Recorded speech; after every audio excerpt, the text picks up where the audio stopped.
피청구인 측에 질문하겠습니다. 법사위가 2024년 8월 19일 서울구치소를 현장 검증할 당시에 피청구인은 서울구치소 측에 법사위의 자료 열람에 협조하라고 이렇게 말한 사실이 있습니까? 아니면 어떠한 얘기도 하지 않았습니까? 현장 검증 예. 가능한 범위 내에서 네. 협조를 하라고 했습니다. 그 현장 검증을 오신다는데 가능한 범위 내에서 하라고 했는데 네. 문제는 지금 여기 나오는 부분 중에 문서 부분, 서면으로 되어 있는 거는 보존 기간이 3년이 지나서 없고 나머지 부분은 열람을 할 수 있게 최대한 조치를 했다고 제가 그렇게 보고를 들었습니다. 그 문서가 3년 내에 있는지 없는지는 제가 직접 가서 확인한 것도 아니고 현장 검증 장소에서 제가 본 것은 아니지만 서울구치소장이 3년이 지나서 서면으로 된 건 없다고 이야기한 것으로 그렇게 알고 있습니다. 네. 그리고 여기 말씀하시는 저 자료, 법사위 자료 같은 경우에 조금 전에 저 변호사님께서 본인이 읽으셨는데 이러이러하고 위원장실로 보내주면 위원장실에서 보내겠다고 돼 있습니다. 어떤 자료 말씀하시는 거예요? 저 특활비나 그건 제가 나중에 질문 드릴게요. 그러니까 그 현장 검증할 당시에 그 서울구치소 측에 협조할 수 있는 건 협조하라 이렇게 말씀하셨다는 건가요? 당연합니다. 그렇게 말씀하셨다. 뭐 더 상세하게 지시하신 내용은 없습니까? 국회 현장 검증을 오는 것 자체가 이례적이기 때문에 현장 검증을 오셔서 볼 수 있는 부분들은 자료를 보여드리고 근데 문제는 뭐냐면 이 개인정보 같은 경우에 보안 유지가 안 되기 때문에 우리가 형사 절차에서 내는 거나 이런 경우는 변호사가 그 자료를 공개하면 형사처벌 규정이 있습니다. 근데 국회에서는 그런 자료를 드려도 아무런 제약 없이 그날로 바로 기자들인데 다 풀이돼서 나가기 때문에 그 개인정보 보호에 대해서 해당 기관에서는 좀 더 신경을 쓸 수밖에 없는 그런 입장입니다. 그러면 서울구치소 측에 개인정보 보호에 좀 그 신경 써라 이런 취지로 얘기를 하셨다는 건가요? 아닙니다. 그건 아니고요. 해당 기관에서 늘 그런 업무를 취급하면서는 그 부분에 항상 관심을 갖고 주의를 할 수밖에 없습니다. 그 피청구인께서 서울구치소 측에 얘기한 거는 그냥 협조할 수 있는 만큼 협조하라 이 정도 얘기를 하셨다는 건가요? 예, 현장 검증 온다고 하시니까 더 구체적인 지시는 없으셨고요? 무슨 일이 벌어질지도 모르는데 뭐 더 구체적인 지시가 있을 수가 없습니다. 알겠습니다. 지금 그 법사위가 그 8월 19일 서울구치소를 현장 검증할 당시에도 서울구치소 측은 법사위 위원들에게 장시호의 구체적인 서울구치소 출정 시각하고 귀소 시각에 대한 자료는 공개하지 않은 걸로 보이는데요. 그 맞습니까? 그 확인해 보셨습니까? 제가 알기로는 그 귀소와 출소 시각이 정해 딱 기재되어 있는 하나의 문서가 있는 게 아니고 그걸 전자자료 이런 걸로 추출해서 뽑아준 것으로 알고 있습니다. 그럼 그 자료를 3월 11일자 피청구인 답변서에 그 첨부한 그 내역서 있지 않습니까? 네. 그게 그 자료 지금 말씀하신 그 자료입니까? 열람시켜준 자료입니다. 열람시켜준 자료? 네. 그게 추출한 자료입니다. 열람해서 보시고.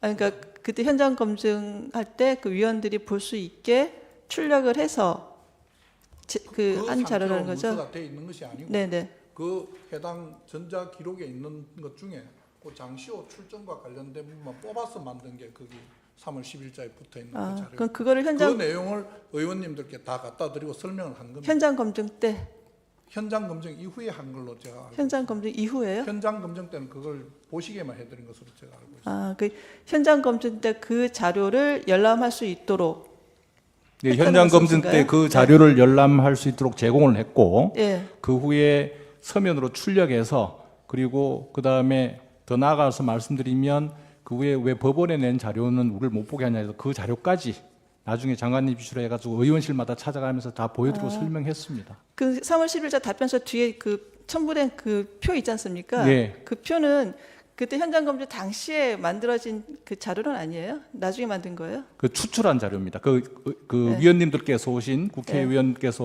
오셔가 전산상에 있는 부분을 열람하셨습니다. 아, 예. 그때 그 위원들은 예. 종이를 본 게 아니라 그 화면을 본 거예요? 그 열람했다는 게? 적어 가시고 뭐 다 했다고 아니, 저는 그러니까 그렇게 들었습니다. 봤다는 게 그 자료를 보신 게 그 자료를 본 게 아니라 그 화면을 본 겁니까? 그 전산 화면을? 저는 뭐 네. 그 여러 가지 자료 중에 네네. 보실 수 있는 것도 보시고 했지만 네. 그 남아 있는 부분은 전산 자료로 보신 걸로 알고 그 네. 전산 자료 중에 추출을 해서 네. 의원님들께 일일이 설명한 자료가 지금 거기 첨부되어 있는 그 자료로 알고 있습니다. 그럼 다시 정리하겠습니다. 그 현장 검증 그 당시에는 그 답변서 뒤에 붙은 그 자료를 본 게 아니라 그 전산 자료를 본 거고 답변서 뒤에 붙은 자료는 나중에 예, 위원님들이 보신 자료들을 열람하신 자료를 다시 추출해서 추출해서 붙여드린 겁니다. 예. 추출해서 그거하고 그 법원에 제출한 자료는 또 다시 의원실에 다시 그 제출을 하신 거예요? 네. 아, 그렇습니까? 예, 알겠습니다.